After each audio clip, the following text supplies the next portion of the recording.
everybody, and welcome to Shoot, Punch, Kick, the podcast where we take a nostalgic dive into the action-packed, terror-filled, and out-of-this-world movies of the 80s and early 90s.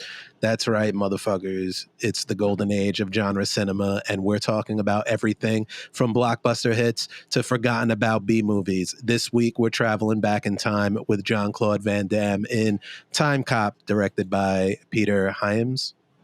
I see what you did there. Hyams.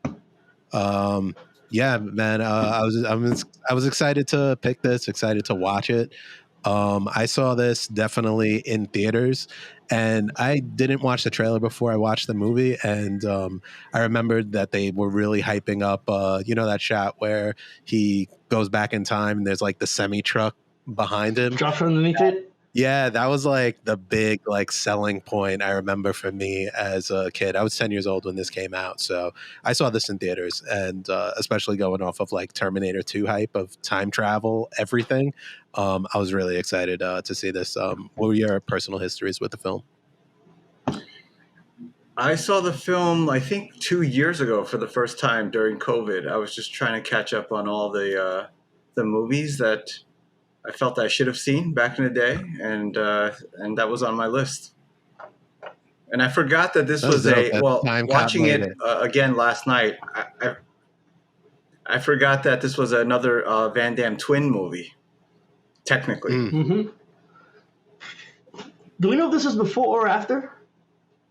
Double Take? I mean, of course, that's what we're talking about. Double Impact? Double Impact. Oh, this is after Double Impact. This is after, okay.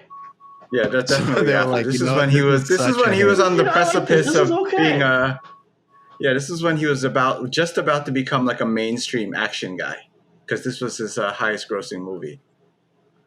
Yeah, and I think also probably might be one of the first times I saw the two people in the same frame in the same shot at the same time, and just being like super impressed by it. So for me, I saw this movie when it came out. I remember seeing it in the movie theaters, as a matter of fact. I really loved it at the time. It's always been one of those kind of favorites of mine. And I saw it a lot when we were kids. It was in heavy rotation, right? It was one of those ones that we saw whenever we got the chance. But it also isn't one that necessarily stayed with me into adulthood. So even though I must have seen this movie 1,000 times, I hadn't seen it since, in maybe, I don't want to age myself here, but let's just say decades. So it was really great to get back to it. And it's funny because you have this connection with something. It's like this route memory thing that kicks in, where about 10 minutes into the movie, I used to be able to recite certain lines from the movie, because it does have a lot of little silly one-liners and stuff, right? Yeah. And even though the plot was kind of unfolding and just kind of the fog was fading away in my memory, the lines, I caught myself catching on the lines pretty quickly, and it was just kind of like getting back into a really comfortable, sweater that you haven't worn in a long time, So, that's my connection with it. Well, don't worry about aging yourself, Carlos. Since this is an 80s podcast, I think people can. I guess that's fair, right? Yeah, that's true. Right. And especially we're all saying we kind of, or we're aware of this at least when it came out. This movie is celebrating its 30th anniversary, so just by default, we're all aging or dating ourselves. And this was Jean-Claude Van Damme's highest grossing film out of a long list of hits, and that definitely jumped out to me, especially considering I think this was kind of the transition into guns Jean-Claude Van Damme from martial arts Jean-Claude Van Damme. And for my formative years, I think I had to go back to kickboxer and blood sport, where I feel I grew up with this Jean-Claude Van Damme. And really?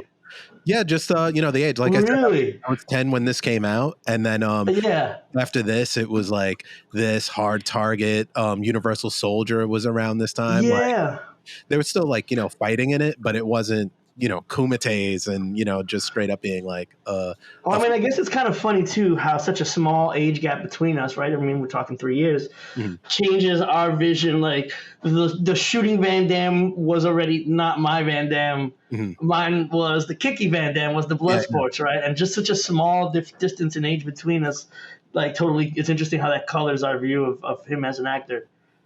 definitely. And with this, 30 years ago, 1994, this is based on a Dark Horse comic, which, not everything was an adaptation, but that year was a pretty good, not decent. We could talk about it later when we get to the writers, but also The Crow, another third movie celebrating its 30 year, famously based on a comic. So I did not remember that this was based on a comic until I, started reading about this. But and the last You ever thing, seen the background. comic? No, I haven't.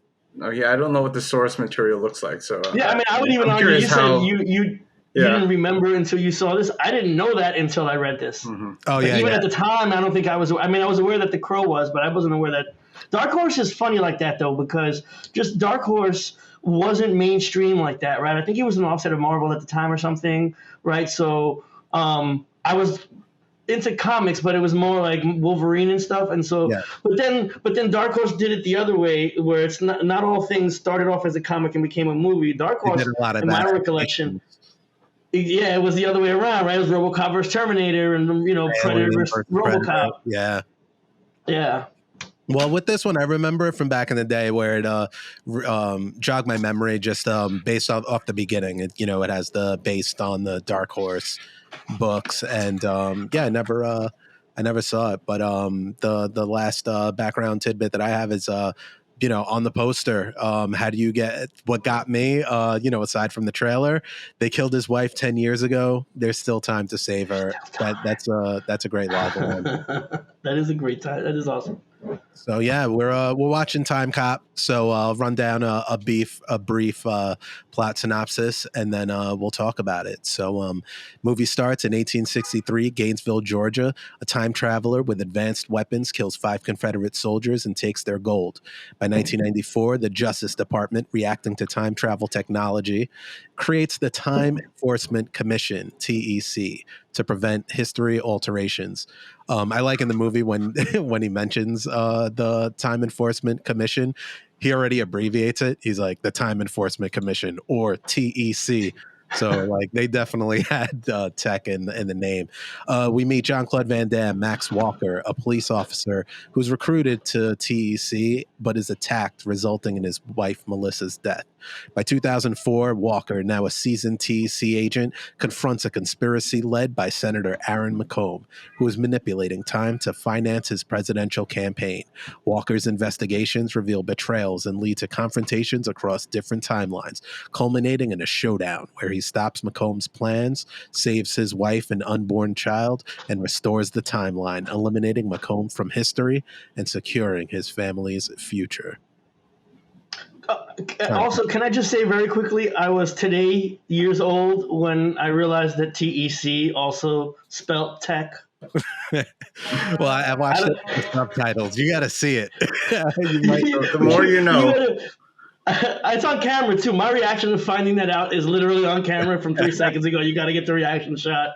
That's awesome. Overall, the cast was not as memorable as some of not so many deep cuts as some of our other movies that we talked about, but Jean-Claude Van Damme is Jean-Claude Van Damming it in this movie. As his top grossing movie, I assume this is, in theaters at least, the most times that people have seen this man. What do you guys think of his performance in this and that takeaway of Jean-Claude Van Damme as an inner timeline police officer? I thought he was. I was unimpressed by his performance, honestly, and knowing, and maybe it's colored by the fact that this was also the time period where he started to really develop that drug problem that he had, which kind of derailed his career. So no pun intended. I know he did a film called Derailed. But yeah, I didn't think he had that. Like the one-liners, I thought didn't quite land for him. And there was just something kind of a bit wooden from him. And even the way he moves, it just doesn't look didn't have the same power as I remember seeing him, in his earlier films, especially those Mhm. like the fighting films that he did. So yeah, I was kind of underwhelmed by his performance, and generally I like him as a screen presence. I thought he was very funny in Hard Target and just some of the other films that he's done. But yeah, it didn't. I didn't buy him as a police officer, whatever, a time cop, time traveling, whatever, mullet wearing dude. Yeah. For me, do I really go to Van Damme for his acting chops? Am I looking for a best Oscar performance? No, he's not Daniel Day-Lewis, so I wasn't necessarily expecting that. And I think part of it for me, I do see what Telly's saying though. Definitely didn't buy him as this grizzled veteran of a war against time, right? Like I know the characterization that he was going for, right? Just the like, I'm too old for this shit. Kind of, I've been in this game. I never got over the loss of my wife and kids. Like, I get what they were going for, almost like a noir detective, and I didn't buy it. However, at the same time, was I expecting to buy it from Van Damme? Probably not. I think Van Damme is just best in the roles where he gets to play kind of like a playboy. The characters where he's more himself. Again, I'm not in it for the performances or the monologues. I'm in it for the kicks, and he delivered on the kicks. So just to add to that, because I do remember seeing Nowhere to Run, which was came out a year before, and that was a bit more of a dramatic film, and I do remember, at least in my memory, that he put in a pretty good performance there. So having that as a reference point, and this was around the same time, I was just surprised by his performance in this film. And Well, in maybe it was the hindsight, coke. you did have Emmy winner Karen Culkin for him to play off of, who might have done some of the heavy He lifting. carried him. But yeah, I mean, I totally agree with both of your points. And I think one of the things that I didn't realize with watching this was how long into it we don't see him do Jean-Claude Van Damme damn things. stuff. Like, the plot is so heavy on him, in this relationship. And the first time we see him, he's first off has nothing to say but time puns, like there's never and enough time. and they really try to sell you on this relationship where, talking about some of the other movies, like whether it's Commando as loving father or, Kurt Russell in Big Trouble. This one, he didn't have the things that we knew him for up front. And it's, I think the balance. What are you talking about? That kick in the mall? Yeah. Oh, okay. That was that kick in the wall? Well, we don't get that. I mean, we get that solely, but there's like a full sex scene with him, which was just like before you see any ass whipping, preceded by a saxophone. I was just laughing because it's such a cliche. Can we just talk about that too? I wanted to. I'm glad you brought that up because watching it, all of a sudden I'm smacked in the face with this love scene. And it occurs to me that that's such a thing of a bygone era. I can't remember the last time I saw a current film today that had a love scene in it. I mean, Oppenheimer kind of did, but it's like it was kind of more Oppenheimer too. Like it's not like when you saw this one, it's supposed to be like, John. Yeah, because at the time I'm like, yeah. And I don't know if it's also maybe culturally the availability of like porn and OnlyFans makes it so that this doesn't seem so salacious. It almost seems silly. Like I'm watching this like, this is silly. Like I didn't need to see a sex scene in order for me to get the impression that they're really in love. But also I can't imagine my 14-year-old self, me hearing my adult self arguing against there being titties in a movie. right? You know what I'm saying? So this kind of broke my brain a little bit.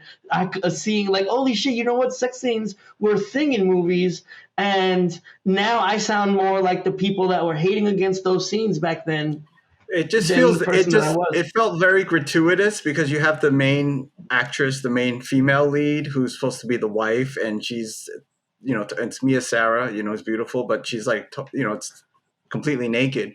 And I know they were trying to I just thought it was not really well directed in terms of kind of thought out, like, what's the purpose of this scene? I think they were supposed to show that, these But two did they people, ever have a these purpose, two really? people. No, but most of the time it's to show like, oh, there's a deep loving connection between husband and wife or boyfriend and girlfriend, whatever, before he sets out for battle, right? This one just, I don't know. It just felt like something that Shannon Tweed would be in, especially with Yeah. the saxophone playing in the But background. also how early it happens, because Yeah. like in other movies, like Before you see him kick anybody's ass. yeah, it's all. I think they were going for like the Terminator love scene, right? To kind Yeah, of but show this deep that's at passion the between end. these two, right? It That's towards it the end leads up to of the that. second act. It Yeah. earned, yeah. This is But you like don't see like Linda character Hamilton established. like jiggling around and everything like that either. I don't think there's any nudity in that love scene, but No, I mean there's a little bit, but okay. He's like, trust me. but by then, again to your point, like it's the culmination of these two characters. This is like character establishment. Like so they fucking, just so we know. and also they show it not to the degree, but later when he's watching the tape in his house, and they start they like want to fucking in the it's like a in the front 100%. lawn. It's a 1-to-0 ratio, 1-to-1 of every time we see them on screen together. Someone effing. So let me ask you a question too. Then at the end, 10 years later, is Van Damme heartbroken or is he just horny? I think just horny because you know what I'm saying? Maybe this whole thing is all about a journey to get some pussy at the end. yeah, it's look. I didn't see too many women in the future of 2004, so it could be a super sausage fest. Me and Sarah, who I didn't realize this at the time, Sloane from Ferris Bueller. Yeah, of course. Early old school crush, won a Saturn Award for Best Supporting Actress in this movie. Justified or not? Let's talk about it.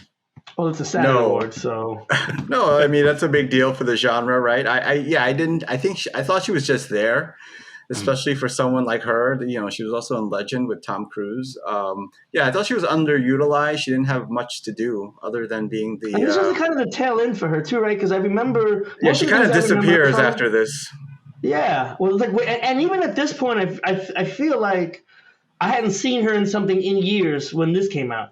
Mm-hmm. I feel it was like, oh shit, it's Mia Sara. So it's like, yeah, I don't know. It's a shame. I mean, I don't want to say a shame, but again, we have to consider the limitations of what we're comparing things against. Like, yeah, it wasn't a tour de force, but she's a working actress, man. She needed that check.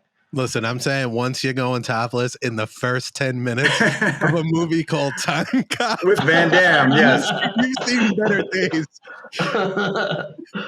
But and then we got Ron Silva as the villain, who looking up, I had no idea what so he's a lifelong Democrat, but became a George W. Bush supporter after 9/11, spoke at the 2004 Republican National Convention, and according to his blog on the West Wing, they called him Ron the Neocon.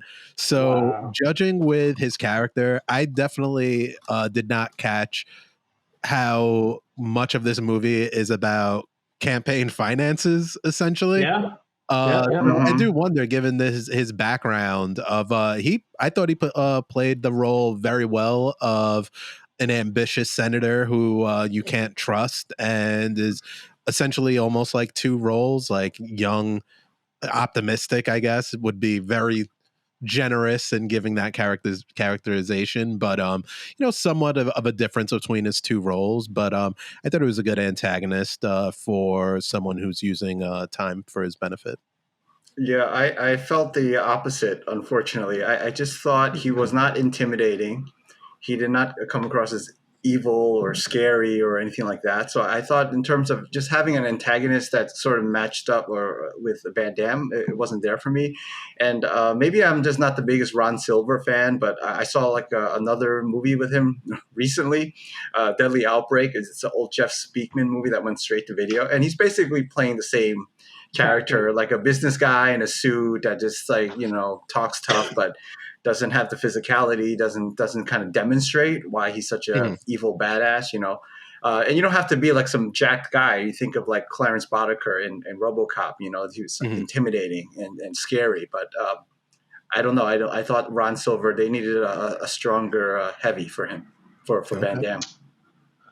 I am kind of a combination of both of you guys. I'm probably the one in the middle here. On the one hand, yes, you're right, Telly. He's not physically intimidating.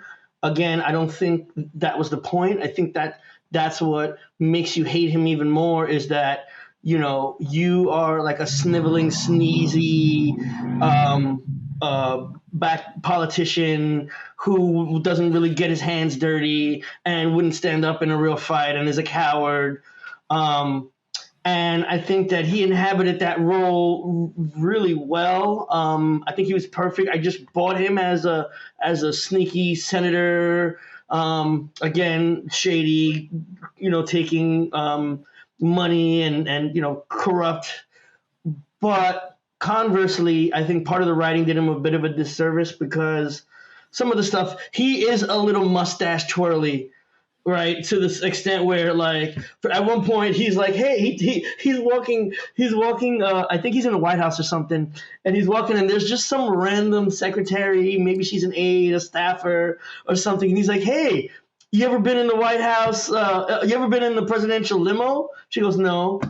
And I guess your expectations is that he's gonna say something like sleazy to like try to like, oh, maybe if you're nice, you could see it someday. But he just walks away and says, I'll send you a picture, which is like a dick move.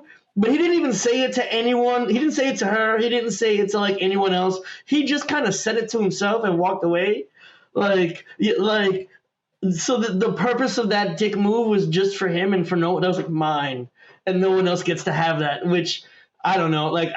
It just felt a little mustache twirly. So I feel like he played the role well. I think he's exactly the kind of sniveling, weak, underhanded villain that we needed, who thinks with a superiority complex. He played that perfectly, but I think to some degree they made him a little bit too mean for the sake of me. He knocks his staffer. Don't interrupt me or whatever, right? Like, oh yeah, don't never interrupt me when I'm talking to myself. Yeah. Right? So, hey, Carlos, you're reminding me of some of these little moments, and I guess they just didn't register for me because it didn't feel like it's something like a villain in an action movie would do. They would kick them out the car or something. Right? Yeah, he's just being a bitch, right? So he definitely is. And I think that the thing that I liked about him was the fact that he was so kind of in the realm of kind of what villainy I think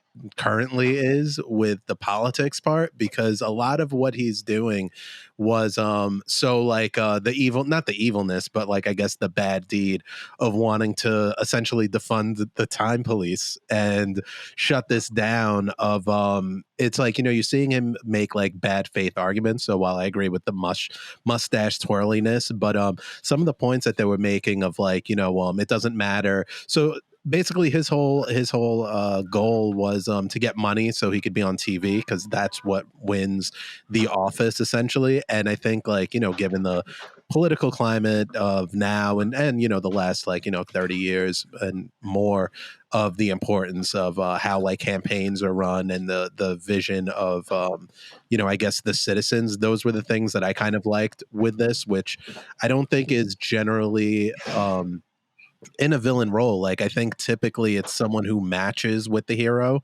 who Mhm. can essentially, like, Dick Jones, from RoboCop, or same actor as Cohagen, who like is controlling all of the strings. But this guy, I think some of that, and I don't want to read too into the writing on Timecop, but I thought, like, it was pretty good of establishing this person who is a weasel, who is ambitious, on the come up, who has multiple things, a little bit hypocritical because he's manipulating the timeline, but then wants this system destroyed so that way he can, be the beneficiary of time travel. So some of the stuff with that I thought was added a little bit. And I think just overall, I like time travel movies because of those things, like of what they imply on a character. So even though like he might not have been the person relaying all of the moments, I thought like I just didn't like him as a politician. Definitely didn't I see him think like as a threat though. So I definitely I found he also, as a politician, the correlation you're making with kind of current day politics, I found like he said two pretty prescient things back then that stuck out to me while he was discussing kind of what his political ideology was. Right, the first one was it's not about policy, it's about TV. Right, yeah. right. He says that to his aide at one point. Right, where getting on TV, right to your point, is how you win the presidency. Which again we're seeing more and more of. And then the second one was, at one point he says, we need a politician in place that's so rich he doesn't have to answer to special needs, Yeah. or the special interest groups is what I meant to say. Right, and it's kind of funny, a president that's so rich that he doesn't need to listen to any special interests. Who does that? Whatever. I don't want to get into That's Biff into Tanner current in politics. Back to the Future too. Yeah. Yeah, yeah, that's exactly right. That's the one I was going for. So it's kind of funny, and again, I'm not sure if this. I think this is right around the time of Citizens United, right? So if that's the case, then that would make a lot of sense as to why that's kind of such a behind the scenes trope in this movie, that maybe, of course, 11-year-old Anthony Dash or 14-year-old Carlos wouldn't have been able to pick up on. Yeah, definitely missed all the political nuance, as heavy handed as they were in the movie, because it very clearly takes a stand. But yeah, I didn't remember there being so much politics. And then the last person, there were some other people, but Bruce McGill as I guess like commissioner of the office. I had not seen this for so long. I could swear he was going to be the dirty cop. Like he just seemed like they have that whole scene where he's like, "I'm not dirty," and then John Clark He's like, doesn't say anything, and I so was like, fuck "Oh, you. he's gonna turn." But then we get the swerve with the internal affairs officer being the dirty cop. What do you guys think of Bruce McGill as Eugene Matuzak, as boss slash best friend slash person who changes every time the timeline changes? What do you guys think? I recognized him immediately. I just couldn't place him for a minute. Yeah. And then it was like, oh, that's the guy that was in the closet in Last Boy Scout. Mm. But I think that's the only thing I recognize him. But I've seen that movie a million times, so that's why I was like, who is this guy? Then I looked him up. But he does a serviceable job. I thought he acted the role well. Yeah, it's fine. Yeah, I thought he was. I mean, I thought he was good. I think he's also good as the like our reference as well to, he's not aware of the changes at time. When things happen in time, he's also like the person in the room who's like supposed to be our voice when Van Damme has this crazy conspiracy theory. He's the one who's like, says do you have any witnesses? He's like, yeah, one. He goes, you don't count, right? And then also kind of like, I think he's supposed to represent more like us from the outside looking in, like understanding. So I thought he did a good job doing that. And also, I don't know what it is, but I've seen him in so many things that I couldn't name one other thing I saw him in. Yeah. That it's just it is comfort food a little bit, where you're like, oh, cool, this guy. I'll watch anything he'll do for now. So. Yeah, he was one of the few recognizable faces for me in this, and he was fine. Kind of remind me of that like Tom Arnold role in like a True Lies. The Us of it.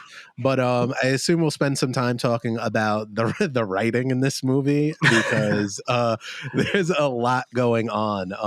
Timecop was written by Mark Verheiden and Mike Richardson. Mark Verheiden also wrote The Mask, another comic book movie that came out in 1994, published by Dark Horse. And going into his IMDb has some notable credits on things that I love, like Battlestar Galactica, Heroes, Daredevil, and I didn't watch this, but he wrote 10 episodes of Swamp Thing, which had pretty good reviews. So I might bump that up on the list. And what'd you guys think about the writing overall? I had some stuff where reminded me a lot of Back to the Future 2, with the politics, altering of timelines.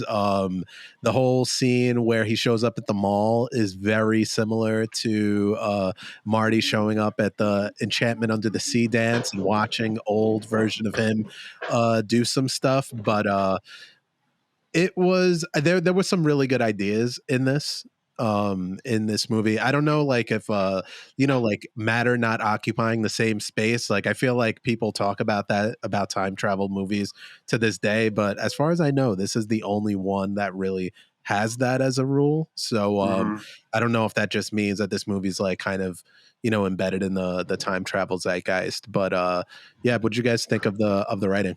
Yeah, I totally got Back to the Future 2 vibes this time around. The first time, I guess I didn't catch it. But I go into every time travel movie thinking, okay, let me follow this very closely. So I want to kind of understand any paradoxes or anything like that. And it just kind of loses me. It lost me like in the beginning because they say explicitly, you can't travel into the future, right? But isn't that what, like, when Van Damme goes back into the past and then he needs to travel back to, whatever present day is. He is traveling effectively into the future, right? So there was like a lot of those plot holes, but it's a time travel movie, so I cut it some slack. But I do think, like, as just a structured story, I thought it was kind of messy because nothing really happens at the first hour. Everything sort of happens at the final act of the film. And I think this is also part of the direction that I had problems with. Just like some of the moments where it could have been like dialed up, like when Van Damme sees his dead wife, 10 years she's been gone, and he sees her for the first time in a mall, and he's just like, oh, cool, or the first time he talks to her, and when I was just like slapping my head when Mia Sara, even though she's seeing like 10 years older version of Van Damme, she's like, who are you? I'm like, you can't recognize your husband? Maybe has a couple of extra lines on his face. So I just thought, some of the writing was kind of iffy for me. And maybe it was also just the direction, because even the second scene of the film, it's like exposition for like I felt like 5 minutes where they're just sitting in like wherever, somewhere in DC, and just talking and not showing, which is a cardinal sin in screenwriting. And then, and also just when they introduce his new partner, and you think for a second, oh, they're gonna bond, and the friendship or something is gonna develop, and then 2 seconds later she betrays him. 2 seconds later she's dead, and I was like, what the hell, So I thought that character should have been expanded upon a little bit, and so that there could be more of a shock when the betrayal happens. But you sort of, your head is just left spinning with that character because it just drops in and just gets dropped out. And then also just with the ending and the stakes, I just couldn't keep track of, okay, so Ron Silver is going to become the president. Like, what is so bad about what he did? And maybe that was a line in the film, but I just didn't kind of see what was so terrible about him becoming the president. And it just became a situation where, the standoff and saving Van Damme's, is he saving his wife? Yeah, saving his wife. And then also, and then my other issue too is like Van Damme goes back in the past. He knows like these people are going to invade his house. He still lets his wife and the 1994 go there, right? Why not like tell them, don't go into that house. We'll set some booby traps in there. Set some Home traps. Exactly, right? There's no paint-ins. Right. Why would you put them in that danger? But I guess you wouldn't have a third act. Carlos? And also, is it me, or did they live in a haunted house? because it just looks like a haunted house. I don't know It looks why. like the Well, Bates because why Motel. did they- Yeah. Every house that's not in the city or like full suburbs. If you don't have another house somewhat touching it, that shit looks haunted. And to then me. you can't have a chase Yeah. scene if they don't live in a giant house. Yeah. All right, so for me, the story. Quickly, just as far as like time travel tropes go, I thought this was okay. Some interesting stuff. I do like the same matter, touching, same time, same place, being a paradox. That they mention. I have seen some interesting discussions about kind of how that paradox works. The funny thing is, it's not so much just worried about like like destroying that person, destroying that matter, but like I don't know, I've seen somewhere it's like that could destroy the universe. So Yeah. it's just kind of funny. And also, given that being the case, and that's part of the rules that they set up, they definitely don't have any fear of being in each other's orbit, right? Like he's like, oh, don't touch me, but then he's like slickly walking around him. Yeah. Don't touch the, but like, yo, I would have maintained like a bubble or something, like some bubble wrap or something to keep them apart. As far as the traveling forward in time thing, I think, Telly, to your point, I think the special effect that they used was also supposed to give us some kind of indication of like, think of it more like a rubber band snapping. It's like you can go back in time. You're not really going forward in time at that point. Now you're just kind of bouncing back from the thing. One thing that didn't make sense to me though was the very first guy that he captures that's supposed to be, I guess, his partner who's now gone corrupt or whatever, right? Yeah. So they have that whole intro, so you kind of get an idea of what he does for a living, how he captures people or whatever. And the whole point is to not make any ripples in the pond. They make the ripple reference quite often. So he goes back, he goes forward again. He gets judged as guilty. And their answer to kill him is to put him back in time and make him land through the window. Yeah. That. I don't understand isn't that the worst thing you could do? Like, I also didn't understand like how to travel back in time. They need to run into a wall in that little kind of spaceship. But then that thing disappears. Yeah, but then that thing disappears, and then how do they get on their feet?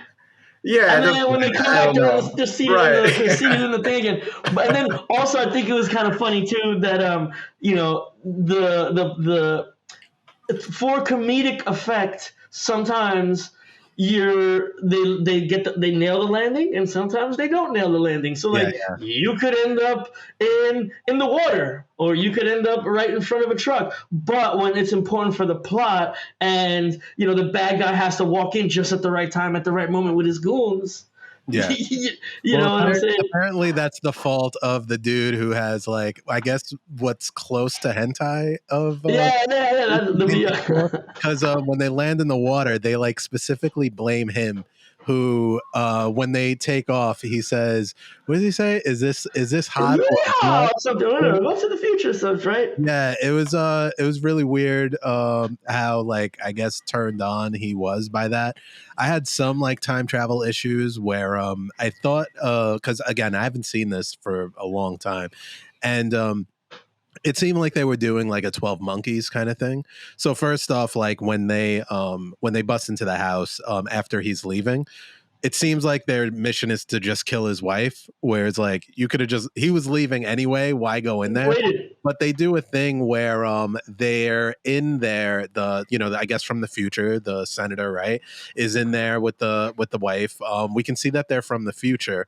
So there's a reason why they went. It seemed like they were doing like a 12 Monkeys, like this is always what occurred. But it seemed like it wasn't that at some point, because it's like they seem like they had the idea later to go back. It didn't seem like a kind of a chicken or the egg happening at the same time. Like it seemed a little bit loose with that portion of it. But I think that they did a lot of things that I wanted to see in a time travel movie, benefiting off of the past, alternate timelines, how things are addressed. I like the one thing that I saw too that is a little nerdy, but the idea that when you travel back in time to a place, you have to account for the movement of the Earth. through space and around the sun. And so like if you travel in time, let's say a day or no whatever 6 months, and you end up in the same space, Earth will have moved, and so you just wind up in space. And in the setup, you actually see one on the computers on one of the screens. You see the calculation of the Earth, like basically where the Earth would be, and it's a little nitpick, nerdy kind of thing. But if that's the case, another thing that's a scary thought whenever I look at time travel stuff is, what happens if he just shows up inside a mountain? Yeah. Or like underneath the ocean somewhere, like inside a I don't know, inside a wall or something. That was supposed to be in I think the original draft of the Terminator. There was supposed to be two humans who go back in time. So Kyle Reese lands, and one is like infused in a fire escape. So like there was supposed to be two, and one of them does like a poor jump where he's basically stuck inside of a wall. That's a dick move of John Connor's part, because he knows who his daddy is. He basically sent the red coat out there just to get killed. He knows how the story went. It could have been both. They had him. Maybe he found two Kyle Reeses, and he didn't know which one it was. So he sent both Agent Reese's. You have to send both back. It's the only responsible way. With the time travel, I thought they did some of the general stuff. I like the visuals of where the past met the future. So, shooting a bunch of Confederate soldiers, I thought was cool. I liked him busting out like the Walkman in there. I think that there wasn't enough future stuff to really differentiate 2004 from 1994. So those moments when they exactly. So I thought the moments where they went further back of like, what would this look like in Civil War time? What's a guy who, again, from Back to the Future 2 has the stocks and he's manipulating that. But I think that the writing for this one on the personal level really fell flat. The relationship just wasn't believable. But they had sex. I know. But the one thing that I was really surprised with Jean-Claude Van Damme's top grossing movie of all time was how not cool he is. So like the amount of one-liner fumbles were terrible. Like there was a part where where he throws Macomb into himself. He should have been like, go fuck yourself, and like into that. And then like he just didn't say anything. There's one part where he like past him is about to die, and he's like, take a long nap, and then future Jean-Claude is like, I already did that, and then breaks his neck. It was like, that was just really corny. And I wonder if that's the fault of the direction in terms of just kind of, like, let's do it again and, do it a little bit better and kind of sell it a little bit more. It just didn't feel like the director, and I know he worked again with Van Damme for Sudden Death, a movie which I actually like. But I just didn't feel like he quite understood the type of movie he was making and what Van Damme's strengths were, because I felt across the board the film didn't really play up to Van Damme's strengths. But I feel like then you need like, that's why I'm like a little not hesitant, but with putting it on the director, because it's like, it seems like you do need a substantial rewrite of who. Awesome name though, Max Walker. We need like a somewhat idea of who this person is, because the whole like I could see what the script looked like, right? Like you hit print or whatever, and you're like, it's called Timecop, and then his intro scene is why is there never enough time to please a woman? They're standing by clocks and all that. Like, it seemed too clever for its own good, to the point of like, I don't know how you execute it unless you fully make it cheesy, which they didn't. There's like certain parts that seem like self-important for sure. Yeah. And self-serious. Well, when I was watching this, I was thinking though, if they had a better actor, like someone like a Kurt Russell that could play to the pathos of the character a little bit more, I think that would have helped him. I don't know if it'd be a better movie, but it would have given it a little bit more like gravitas in terms of like an emotional center, where I didn't feel like, okay, his wife is dead. oh well. And so there was just no emotional weight when they get reunited again. Yeah. And I was just baffled by the way it was handled. Yeah, and it's almost comical too, because I really feel like the writers thought that the whole "I'm taking my partner in who's gone corrupt" was going to have a lot more gravitas to. Even Ron Silver has part of the discussion. Well, what did it feel like to bring your own partner in? Must have been, and it's just like we don't care about the guy. He doesn't really. Van Damme doesn't really seem to care about the guy very much either. I think that's like a theme going because with Telly, what you were saying, there's a part where Jean-Claude Van Damme says, if I can't go back to save her, he can't go back to save money, which is such a huge theme of he has the ability to go back and save his wife, and he's not doing it on a principle level. It's not like he's never thought Yeah. of not doing it. I think it's more the, you know, She even the said it to him, the story partner. is he kind of goes back to save that baby, right? Like that kind of changes everything when he realizes that she was pregnant and he's, you know, stumbles across her blood test, which is the most random way Convenient thing in the world. Yeah.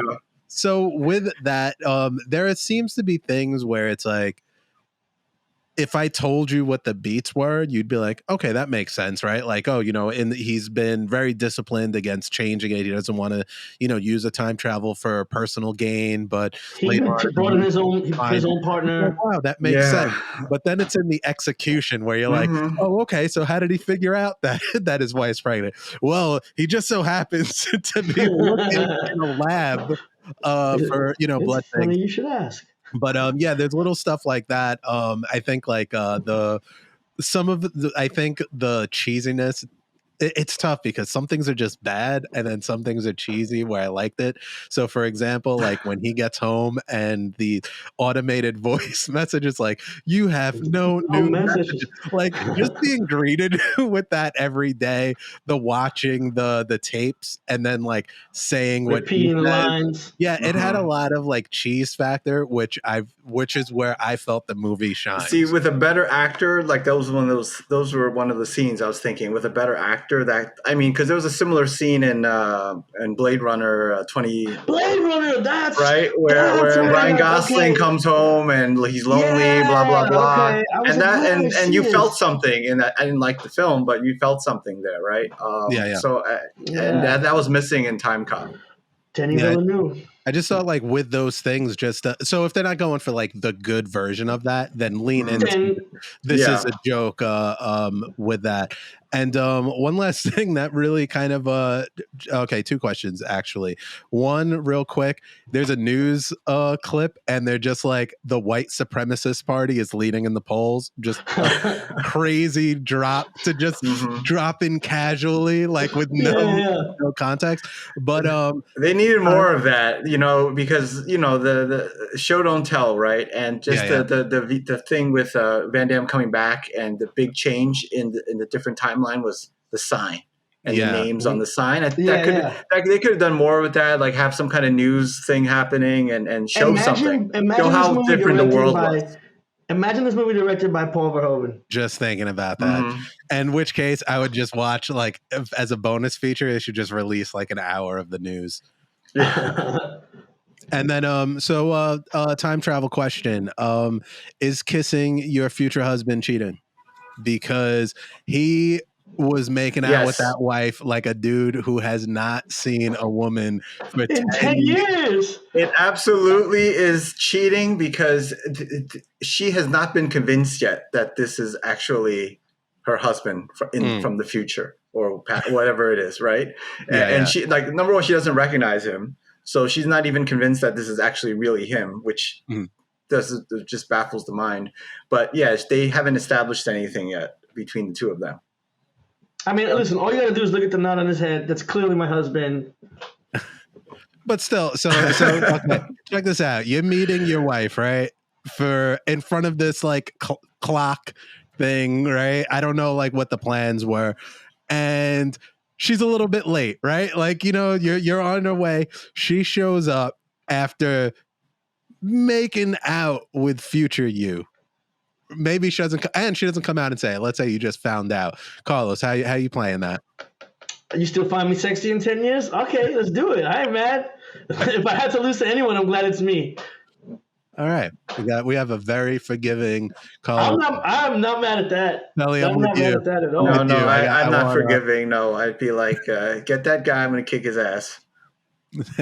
So this movie was it was a movie. They tried to depict the future on a production behind the scenes. I think they did not achieve a futuristic look. Those cars basically just make the cars look super cheap and chintzy, and like the interior of those cars look futuristic, but the exterior of those cars look ridiculous. The There- production design was very half-assed. Very. It was just like, okay, we'll have that vehicle that they time travel in it looked 70s futuristic. Yeah, It didn't yeah. even Yeah, look yeah. like modern at all. Yeah, yeah, And they then use the the only starting thing set that was for those things. futuristic in 2004 was Van Damme's car. Also, Everything the Palm else, the Pilots. street. Okay, And the but the Palm Pilot was pretty streets, cool. everything, the buildings, there was no little that's the fun in science fiction movies, right? It's some of the production design and the little touches Yeah. that they make, and there's like nothing futuristic at all other than Van Damme's car, which looked ugly and looked like something from like What are you, it looked what are like you something. talking It about? looks like something from a carnival, that was like left over. The stairwell to his apartment had a neon sign telling you all of the apartments on his floor. Yeah, yeah. And they Oh, were, but like, even in in the his apartment, though, fountain. but that's what I mean by half-assed, where the hallway leading up, it looks like just like some tenement building, and then inside his apartment is like this sci-fi 2001 looking, Yeah, place yeah. that just looked really plastic and fake. Across the street from the White House, no less. Like literally Right. across the street from the White House. Yeah.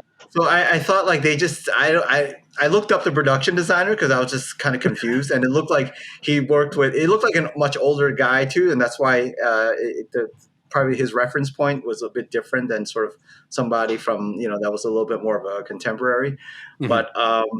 but yeah, just like even the whatever that base where they were doing the time traveling, where it just looked like a warehouse. It was just, just with- straight up a basement. So. Yeah, it's just like at least add some lighting or some other touches to kind of make it look kind of quasi futuristic, but there seemed to be no effort at all to make this feel like. I think they tried to explain that away too. Remember when they were doing the tour? He tells the senator, "Oh, we've spared no expense, no comforts, no living quarters, no anything." Apparently, though, there's a VR get some John hentai Wick station. LED lights, just put them in there, something.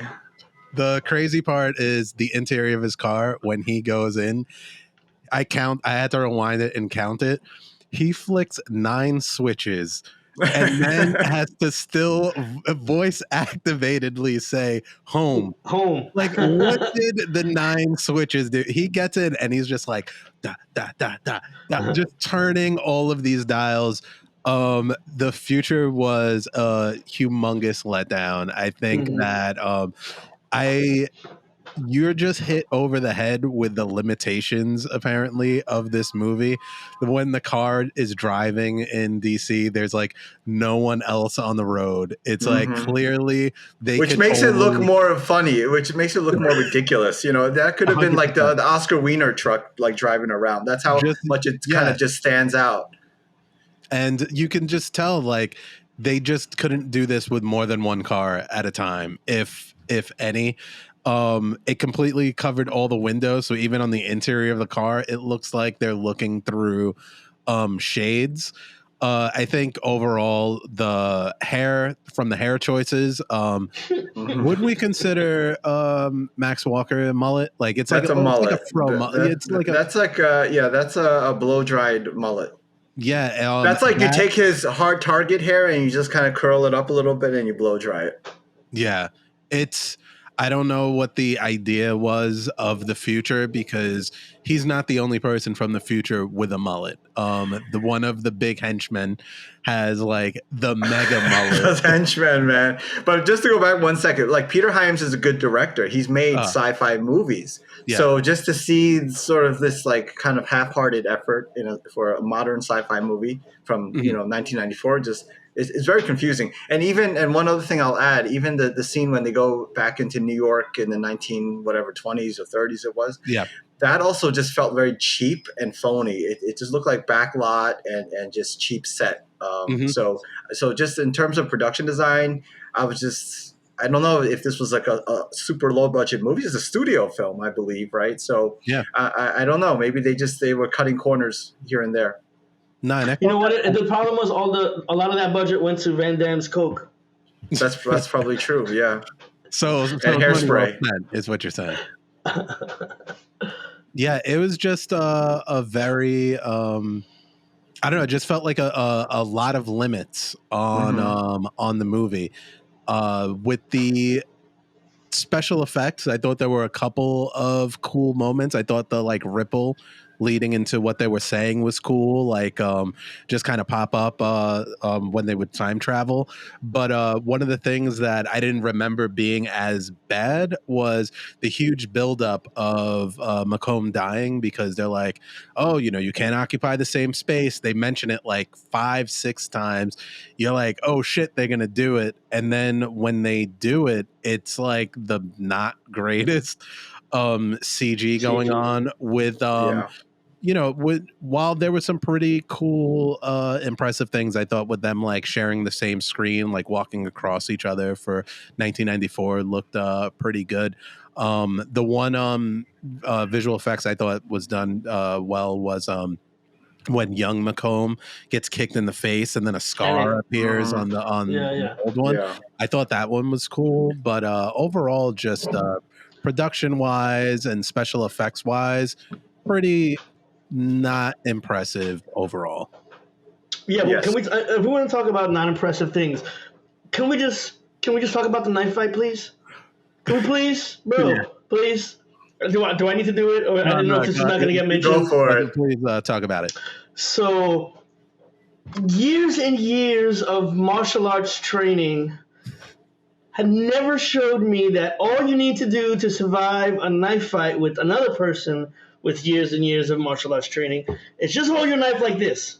Yeah. Apparently doing this creates an impenetrable shield, a force field, to deflect any and all incoming. I've never seen a knife fight where all Van Damme did was this. The other guys try as he may to get it around and underneath, over the top, and all he had to do was stand here like this, and that deflected every single move. And what I came to realize, looking back on some of these movies, what it brought up for me, the reason I mention it, is because and also to the point that you were making about Van Damme transitioning from being a kicky to a shooty star, was that movies from this time, the Seagals of the time and the Van Dammes, I guess, are the two that everyone thinks about. And even to lesser degree, some of the B movies, what was happening stateside was a lot of one man who's a badass, and the way we show you he's a badass is by the number of people he can fuck up at any given time. Mm-hmm. But goons, just grunts. What we don't ever see is somebody who is as good as him fighting them, right? It's kind of like the Bruce Lee movie kind of paradigm, where it's just like, throw 1,000 guys, he's just going to kick them all in the face, right? And when you ask him, like, is that fun or good to watch, Bruce Lee's response was, yeah, but if I would have kicked you in the face like that, there wouldn't be another sequence, right? And so when you watch Bloodsport, or if you watch Kickboxer, right, you're worried about Tong Po, because Tong Po might fuck Van Damme up. And I think this began a thing with Seagal movies and Van Damme movies where, like, you're never really concerned about anybody physically fucking him up. Like, he might get shot, shotguns, whatever, crazy fucking spears and shit. But you're never going to really see, anytime there's a one-on-one kind of throw your dukes up, it's just an excuse for Van Damme to do a crazy kick. Mm-hmm. Well, to unpack that a little bit, I think, number one, I don't think Van Damme's is a weapons guy. So when he is doing stuff in the movie, he just looks awkward because he doesn't know how to do that stuff. And then also the guys that he's fighting, they all look like rejects from like an 80s like heavy metal band. They didn't look threatening. They all looked alike. And they just look goofy. They had mullets, and some of them just looked like 50-year-old dudes. Except for And that then, Asian dude he had the knife fight with. I've well, seen that guy, that guy in a bunch that's of other James. That movies. was James Liu. Yeah, he's actually I've seen him a in a talented bunch. martial artist. But I just don't understand the decision to give them all these like leather dusters and just kind of make them look This is like a pre-Matrix. like a Yeah. Kiss cover band, right? Yeah, and I think with the fight scenes, because this is like, is this what? No, this is pre-Matrix, but this is Pre-Matrix, also like. This was like pre-Rumble in the Bronx too, right? Right. So this was like before like Hong Kong movies became popular here, and before.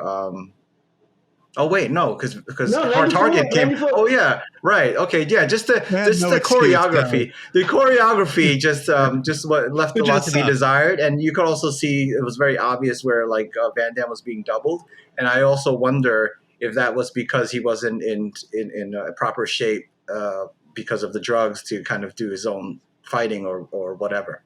But I mean, some of it was just like, do you like? I just want to be like in the editing, or like, do you see this? Like, they have one guy who's like, doing multiple stabs, like, and it cuts to him, and he didn't move his hand, which was just crazy. And no, but you know what? Van Damme was in the editing room with the guy. He's like, "Are you sure you want to do this?" And Van Damme was like, "It's fucking great. I love it." And then the editor was like, "Let me see some of that. I'm putting it in. I love it. Yeah, because with this film, because this was like the transition period for Van Damme, right? Trying to be more of a mainstream star as opposed to like this B-movie martial arts guy. And I thought the martial arts scenes, the fight scenes were not there, but there were also no big like Arnie, Stallone action scenes either. So, I wasn't sure what they were going for here because it lacked both of those things that sort of like action fans of that period were expecting to see in a big action film. But the thing, but again, the funny thing to all of this is I don't remember feeling that way when I was a kid when I saw it in the theaters. But see, I'm the opposite. So like my like watching this, I was just like, oh shit, that is not what I remember. I remember them busting out because right out the gate, like when I'm watching the movie and he, again, haven't seen this for maybe 20, 25 years. The fucking, when you see him in his boxers, you're like, oh shit, this is when he does the fucking split in the kitchen. Like, what's coming up. In hindsight, in my mind, I swore that was like, just busting everybody's ass one after another, kicking this guy, blah, blah, blah, lands on the floor, turns around, guy shoots the thing, he jumps up. Like, water. Even just the moment of him, like, that whole buildup between him jumping on, it's not this impromptu move that happens out of nowhere. No, it's a whole setup. It's a set piece. The bottle falls, the slow pan of the water, dripping along the floor as the puddle gets bigger, the guy recognizing the water, he cocking his, like by the time that sequence begins, it's probably like half a minute to a minute in. And I'm not taking away from that might have been his best split in Jean-Claude Van Damme history. But overall, like I couldn't believe how not good that fight scene, because it was a fight scene. There was, that was the purpose of the scene. That was all that could go on, and it was just not good. So wait a minute. What are you saying that? I remember what I'm saying, where you liked it at the time, but now you're like not so much. I liked it at the time. Yeah. And I remembered it. I remember the movie being action packed. Like down in front of the thing, jumping out the window, grabbing this guy, shootouts with the future guns, the whole like scene at the end.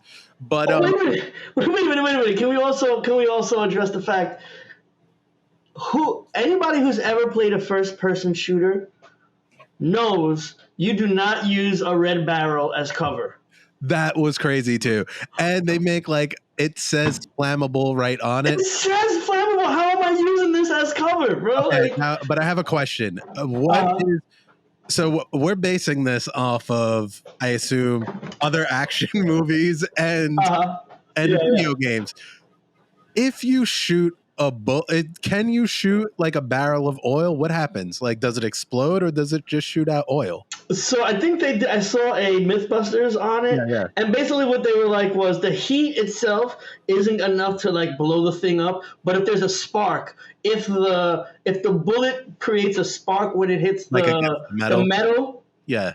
then it can. So it was like about a 50-50, right? Like, but still, that's a greater than a 0% chance that this thing's gonna fucking blow up. The thing that's crazy about that sequence is there's a part where he's ducking behind the barrels, and I was like, that's fucking crazy. What are you doing? That's the first thing I thought too. So then he stops ducking behind the barrels, and I was like, okay, because that was crazy. But then he gets in the forklift. Back to go on the elevator behind them, and it was nuts. But then he uses it as a strategy because he kicks it over later. So it's only flammable when he wants to use it against enemies. Yeah. But when he's using it as cover, it's completely not flammable. And then another thing that again kind of bothered me about some of the action sequences is I could not see the entire final fight scene.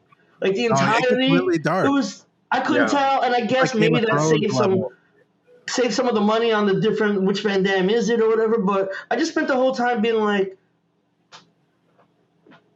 yeah, you know what? I think they lit it for because they do it a couple of times where there's like lightning flashes and then you see the thing clearly, but it was like I still need to see when the lightning's not striking. Like, can I get some more of that light, please? Y'all get any more of that light? Yeah, I wonder if that was just to hide Van Damme a little bit because of maybe again I need to get that out of my head, but I can't help but watch this movie knowing that he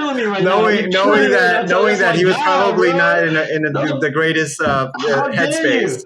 Telly's like, that's how the movie started with just title cards on black because we couldn't even be in establishing footage. Because I know just from reading about Van Damme over the years that he's very hands-on with like production and editing and everything like that. So the fact that this film kind of does a lot of things that are questionable makes you wonder how involved he was or he was able to be. Mm. Yeah, I mean, I think this is like right before Street Fighter, and if the stories about Street Fighter are just ridiculous. Yeah, exactly. Yeah, he was like off in another dimension doing that. But like this was the beginning and end for Van Damme because right after this movie, that's when the films start to flop and he starts going straight to video a couple of years later. Yeah. There's a story. I think it's just as a side note on Street Fighter where he was doing so much blow that the studio was afraid that he was going to fuck up the movie, so they actually hired a Van Damme chaperone to follow Van Damme around and make sure he wasn't doing too much blow and blowing up the production. Van Damme managed to get the chaperone addicted to blow. And the two of them absconded for like 30 days. It was the two of them and Kylie Minogue apparently just fucking doing all types of blow and banging. Literally had one job. One job. And failed miserably. Oh, I love it though. I'm jealous. I'm going to be honest. One of my things about when I think about the direction is a couple of moments where I thought that the potential criminal in the mall was the most 1994 man I've ever seen, in a bandana, little sunglasses, rollerblades, and I love how the mall has this like banner that just says 1994. Huge in it. Nissan. Get the product placement in there. With sudden death being awesome, this movie was not the best directed on so many levels. And I don't know, I don't want to just like blame everything on art department because someone has to sign off on these like decisions, but like just how the movie looked, some of the presentation of it, the lines, the tone of this, it's fun, but it's like I laughed for too many unintentional moments than for me to say that this was directed very well. The action wasn't that coherent or impressive. Like just there was really nothing that exceeded anything. But 30 years ago, you could not tell me this was not. You couldn't tell me shit, bro. You couldn't tell me shit about Timecop. So I only saw this 2 years ago. And watching it yesterday, I realized I barely remembered anything from the first time I saw it. And watching it again, I could see why, because it just really doesn't leave an impression on you emotionally or just from a visceral standpoint, because there's the lack of those really any memorable sort of action scene, and also the lack of, again, it's just the emotional aspect of it, of Van Damme grieving his wife, trying to change what happened. And again, I liked sudden death. So, and that's a fun, goofy movie. Maybe they were going for I think they were going for something more serious here, but it just didn't hit. So Peter Hyams said it was a really clever story, and I thought it was a chance to make the best movie Van Damme ever made. I'm going to say the most profitable, but I don't think he achieved the best movie Van Damme movie ever made. Can we all? The senator in this movie would argue probably that being the most profitable makes it the best.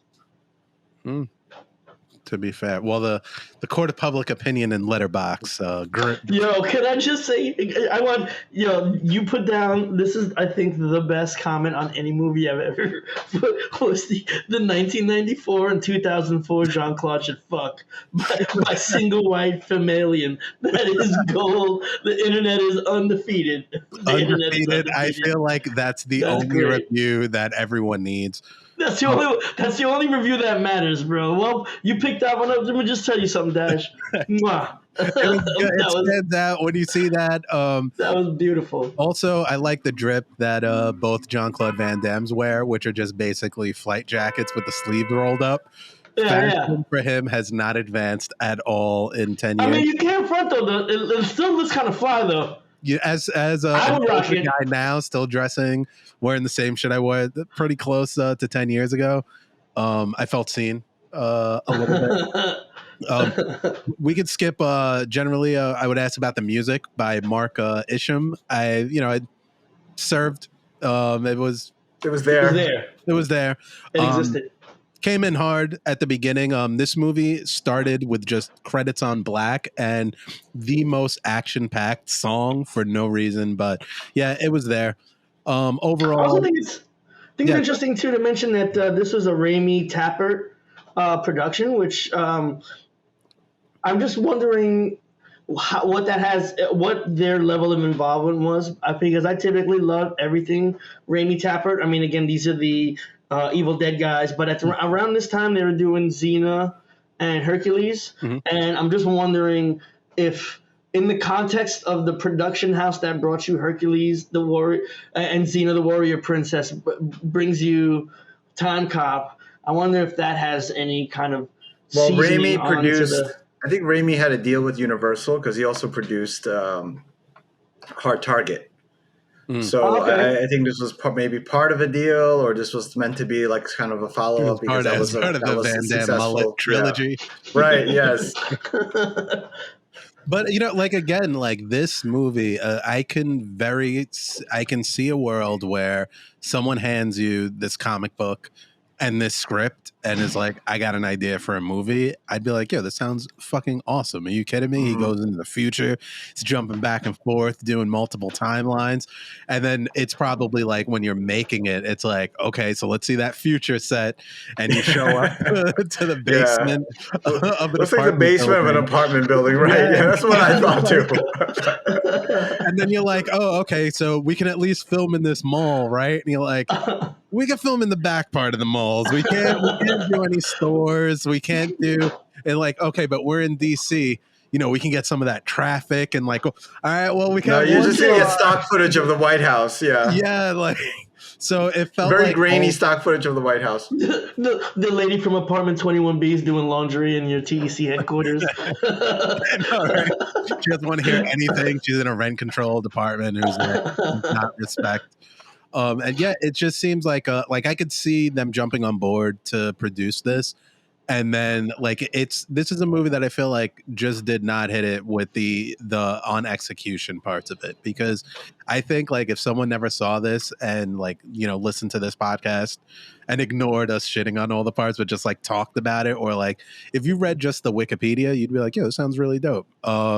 but then you see like, oh, okay, who are these human beings who have to relate this relationship? Who are, where are the settings? What are the special effects that go into these things? And it's just like not great. And Mhm. I think that the critics agreed with 42% on Rotten Tomatoes, and even the audience score, which sometimes is more favorable for movies Not of this this time. kind, even worse at a 36. Gene Siskel says Van Damme is compelling only when he takes his clothes off. So it sounds like he Makes agreed sense. with Oh, Sounds like Gene single Siskel. white Yeah. female. hey, yo, Gene. So, hot take. Another letterbox user, Brian Espicia, says Van Damme doing a split on his kitchen counter to avoid being electrocuted is one of those great moments in cinema you don't hear enough about. That I will agree. Like, I feel like when thinking about the Van Damme split, this is like my go-to. I think because of the bounce that he does. First And then off, he's the face he has too. He's looking back too, like he's like angry a it's little so bit. thirst And you have to trappy. do it. Like I it's remember the trailer. I think that was like one of the key moments in the trailer. I think they were milking that for all it was. it's a lot. It's a lot. Like he's almost booty bouncing Mhm. in this Yeah, he was twerking a little bit. a little bit because He twerked there's a little like bit. some like gravitational part going on. But yeah, the critics not too kind to the top grossing Van Damme of all time. Letterbox wanting to see the two of them bone. Well, I got a theory about why this is the top grossing Van Damme because other Because it was like the lowest franchises, budget. a lot of franchises this happens to where the previous film was the best one, Mm. and that created the momentum for the following film to really reap the benefits, right? So What was right before this before one? Timecop was Hard Target, Oh, directed by John Woo. yeah. And now they're like, oh well, action, whatever, and they're coming into Time Cop expecting something of that caliber, if not better, and then they get this, and then I think this is where things are like, okay, yeah, Van Damme, I don't know, And that would because explain the scores. after this he does Street Fighter, and then he ends up doing Sudden Death, which underperformed, with also Peter Hyams, but I thought that was a fun movie. Then The Quest, which underperformed, Maximum Oh Risk, wow, the Double quest. Yeah. Team, Knockoff, and then essentially from there on, with exception of Universal Soldier: The Return, it's straight to video land. Well, speaking of straight to video land, this was first released on VHS and Laserdisc in 95, DVD in 98. Only exists on Blu-ray as a double feature for this and Bloodsport. How did you guys watch this?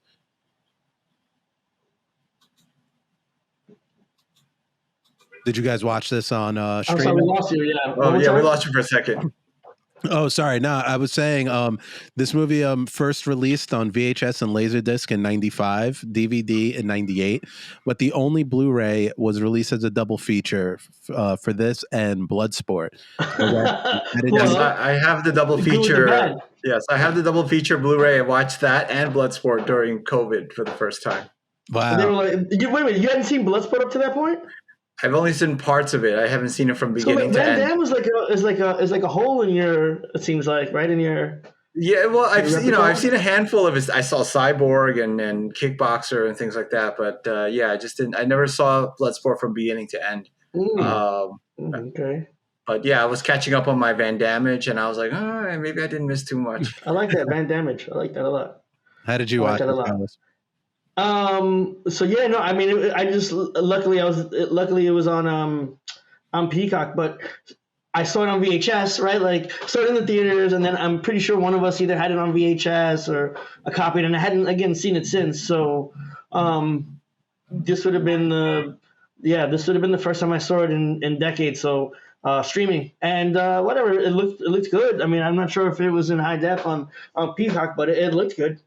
Yeah, that's Definitely probably wouldn't add it to my. I don't feel the need to go out and purchase the double disc. Although I think there is an argument to purchase Bloodsport by itself. So I've been doing a thing where I've been getting the Blu-rays of the movies that we saw, and I went to look for this. Was surprised that I couldn't find it. not surprised that Telly has it, and that's how he watched it. But I read that there are no Timecop bonus features. Is that true? Yes. Okay, so if I maybe Nice. Wow. and I upon would benefit seeing from some kind of commentary to understand what was going on behind the scenes. The director starts off with, "Look, guys, my bad." Yeah.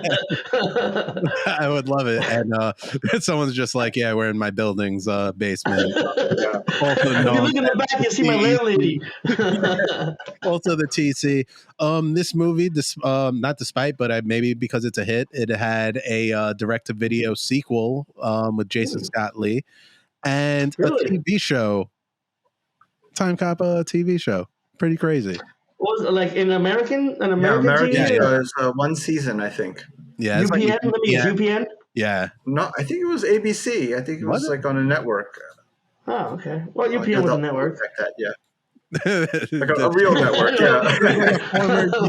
One that still exists, yeah. But no, it was most definitely on ABC. Yeah, I remember seeing the commercials saying, "Oh, that's cool." Yeah, and it's on apparently CW for free right now. So in case anybody didn't get their Timecop fill in. Yeah, so what was everybody's favorite part? Mine was the Wall Street scene. The Great Depression.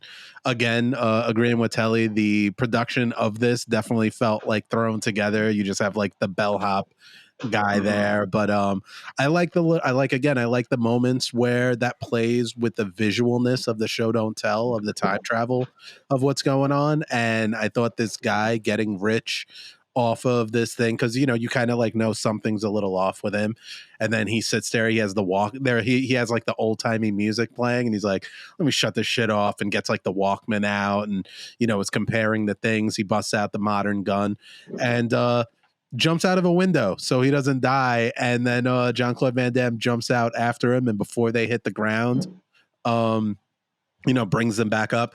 One thing that I wanted to talk about that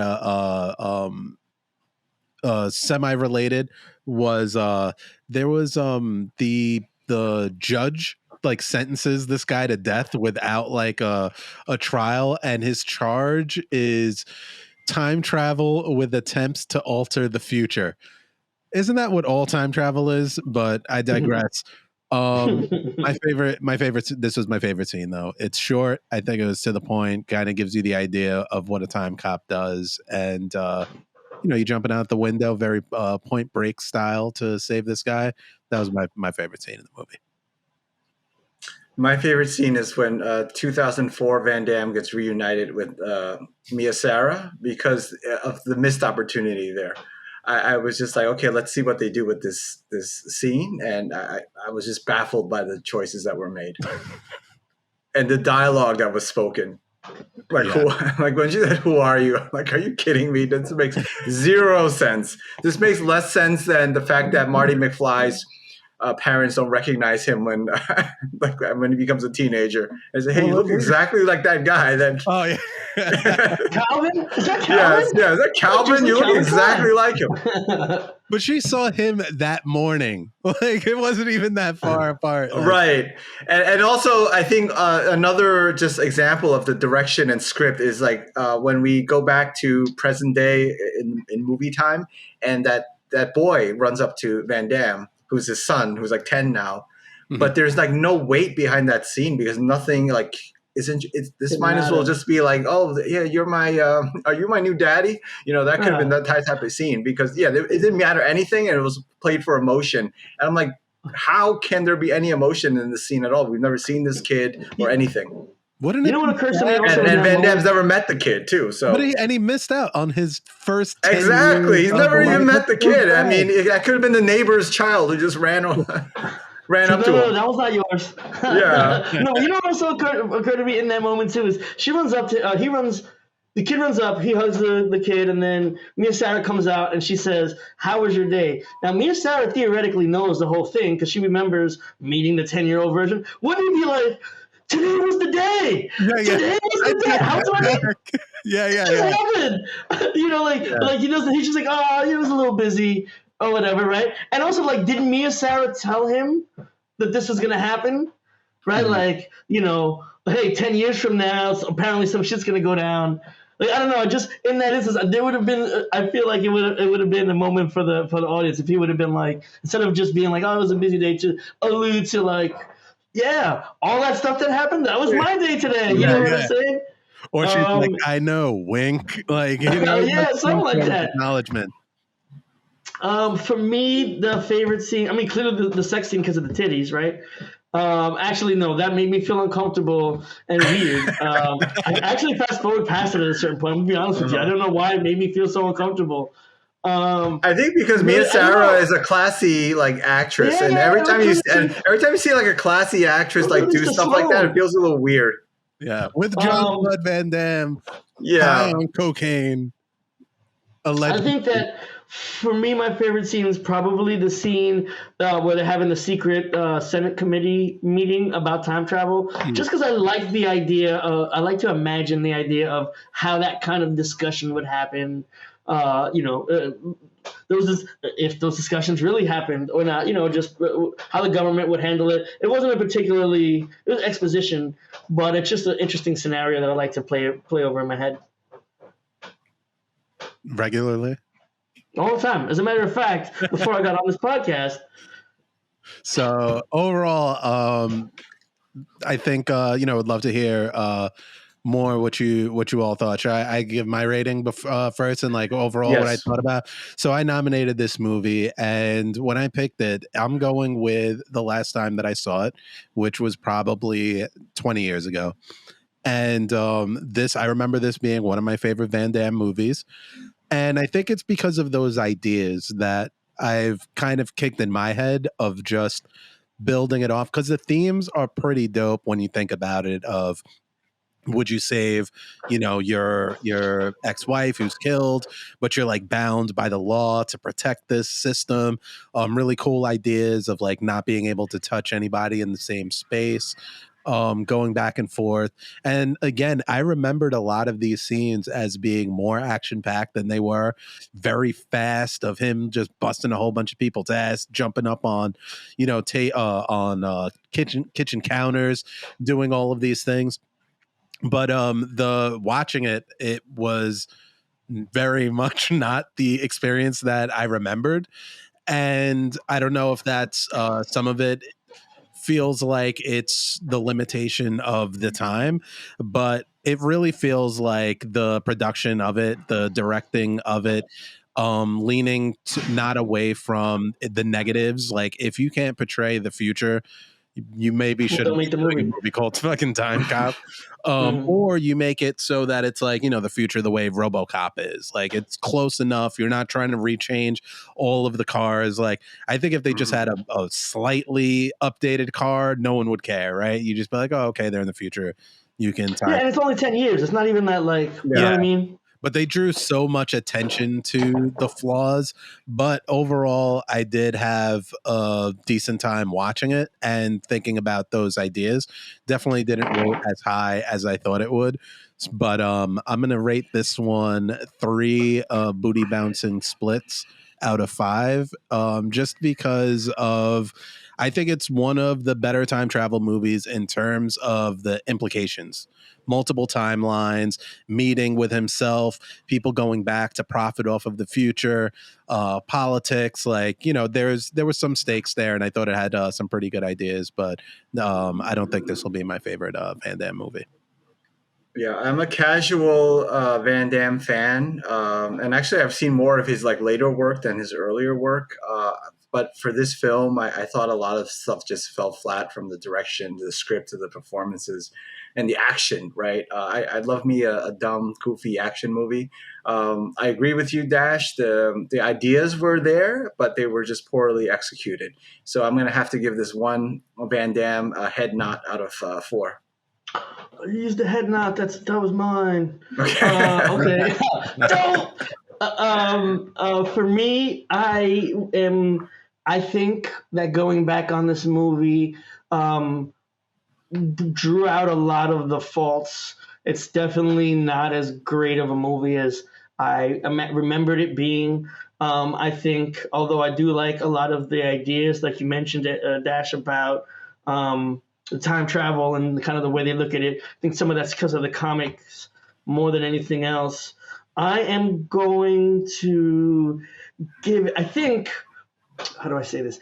I think that the movie itself probably deserves 2 roundhouse kicks. However, I feel like nostalgia, being what it is, gives it an extra roundhouse kick. Because I can still enjoy watching it, even though I see the flaws, because of how nostalgia plays a role in seeing it. So for me, my enjoyment of it, my review of it is 3, even though it probably is actually a 2 for if I had to describe it for someone else. Yeah, I'm in the same boat. Like, it wasn't good. There were a lot of flaws, but I had a decent time watching it. Doesn't need to be on the shelves, but it wasn't great. Actually, I want to change my review to particles of matter existing in the same space at the same time. Got it. I think it really deserves 2 particles, but I'm giving it 3 particles existing in the same space at the same time. So that's Timecop. I watched this closer to the podcast, might not have been my pick, but I'm grateful to be able to dive back into this old movie on its 30th anniversary and talk about it with my friend. So that's Timecop from us, and I'm going to kick it over to Carlos, who will pick our next movie that we'll be talking about on the Shoot Punch Kick podcast. Thank you, Mr. Dash. So for our next episode, I think we're going to wind up doing something kind of a little similar to the way this thing was. This is a movie that I loved as a kid, but again, I haven't really seen it as an adult. So it'll be interesting to see if it's as good as I remembered, if it holds up. That film is Lost Boys. Yeah. An amazing Richard Donner vampire movie, but kind of more like for kids, which I was like kind of the perfect the target audience for. So I look forward to watching it with you guys and getting your reactions to it on the next episode. Please, guys, don't forget to like, comment, and subscribe. We'd love to hear your comments. We really would like to build up a community of people watching these movies we love and getting your takes. So please join us on that stuff. And I guess we'll see you next time. Talk to you later.